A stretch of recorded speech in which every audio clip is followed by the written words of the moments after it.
السلام علیکم ورحمۃ اللہ وبرکاتہ۔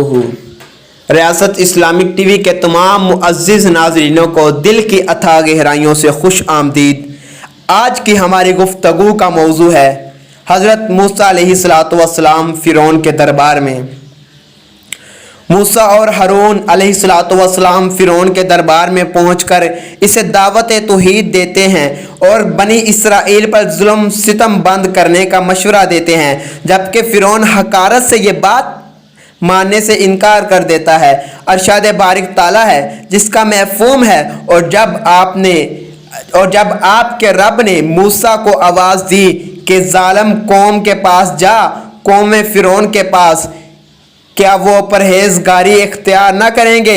موسیٰ نے کہا، میرے پروردگار، مجھے تو خوف ہے کہ وہ مجھے جھٹلائیں گے اور میرا سینہ تنگ ہو رہا ہے، میری زبان چل نہیں رہی، بس تو ہارون کی طرف بھی وہی بھیج، یعنی میرے بھائی ہارون کو بھی میرا ساتھی بنا، اور میرے ذمے ان کا ایک قصور بھی ہے، مجھے ڈر ہے کہ کہیں وہ مجھے مار نہ ڈالے۔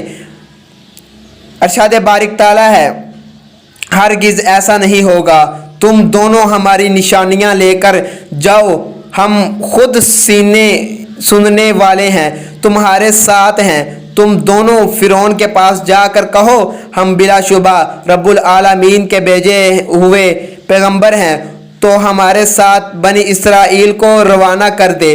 فرعون نے کہا، کیا ہم نے تجھے تیرے بچپن میں اپنے ہاں نہیں پالا تھا، اور تو نے اپنی عمر کے بہت سے سال ہم میں سے گزارے ہیں؟ یعنی جب فرعون نے حضرت موسیٰ علیہ السلام کو دیکھا تو فرعون پر فخر و تکبر کے جذبات غالب آ گئے۔ اس نے حضرت موسیٰ علیہ السلام کو تحقیر نظر سے دیکھتے ہوئے فرمایا، کیا تو وہی نہیں جسے ہم نے اپنے گھر میں پالا اور طویل عرصے تک تجھ پر حسن سلوک کرتے رہے، انعامات کی بارش کی؟ اس سے تو ناظرین، جب حضرت موسیٰ علیہ السلام اور حضرت ہارون علیہ السلام فرعون کے دربار میں گئے تو انہوں نے فرمایا کہ ہم رب العالمین کے بھیجے ہوئے پیغمبر ہیں۔ تو فرعون نے کہا، رب العالمین کیا ہوتا ہے؟ موسیٰ نے فرمایا، وہ آسمان اور زمین اور ان کے درمیان کی تمام چیزوں کا رب ہے۔ فرعون نے اپنے ارد و گرد والے سے کہا، کیا تم سن رہے ہو؟ موسیٰ نے فرمایا، وہ تمہارے اور تمہارے اگلے باپ دادا کا پروردگار ہے۔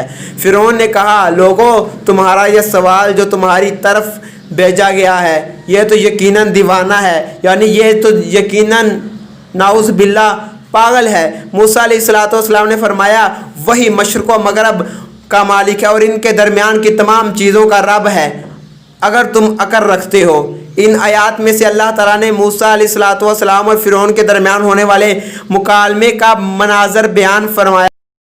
اللہ تبارک و تعالیٰ کے وجود کا انکار کرتا تھا اور دعویٰ کرتا تھا کہ وہ خود معبود ہے، استغفر اللہ۔ چنانچہ اس نے سب کو جمع کر کے اعلان کیا، تم سب کا سب سے بلند و بالا رب میں ہی ہوں۔ مقام پر اس طرح سے اعلان کو بیان کیا، اے درباریوں، میں تو اپنے سوا کسی کو معبود نہیں مانتا۔ وہ محض ہٹ درمی کی بنیاد پر یہ بات کہہ رہا تھا، حالانکہ اس سے معلوم نہ تھا کہ وہ ایک بندہ ہے جو کسی اور کے سایہ ربوبیت میں ہے، اور اللہ ہی خالق اور سچا معبود ہے۔ جیسا کہ اللہ تعالیٰ نے ارشاد فرمایا، انہوں نے صرف ظلم اور تکبر کی بنا پر انکار کر دیا، حالانکہ ان کے دل یقین کر چکے تھے۔ بس دیکھ لیجئے ان فتنہ پر دراز لوگوں کا انجام کیا ہوتا ہے۔